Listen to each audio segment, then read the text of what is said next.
طاغوت سے فیصلہ کرانے کا خواہش مند منافق ہے۔ سورۃ النساء آیت نمبر 60 اور 61 میں فرمایا الم تر الی الذین یزعمون انہم آمنوا بما انزل الیک وما انزل من قبلک، اے رسول کیا تم نے ان لوگوں کو دیکھا جو زعم رکھتے ہیں کہ بے شک وہ تو ایمان لائے ہیں جو اے رسول تیری طرف نازل کیا گیا ہے اور جو نازل کیا گیا تھا تجھ سے پہلے،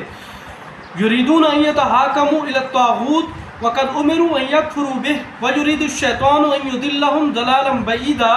مگر چاہتے ہیں کہ فیصلہ کروائیں طاغوت سے اور بے شک ان کو حکم دیا گیا تھا کہ اس کا انکار کرو، اور شیطان تو چاہتا ہے کہ ان کو گمراہ کر دے بہت دور کی گمراہی میں۔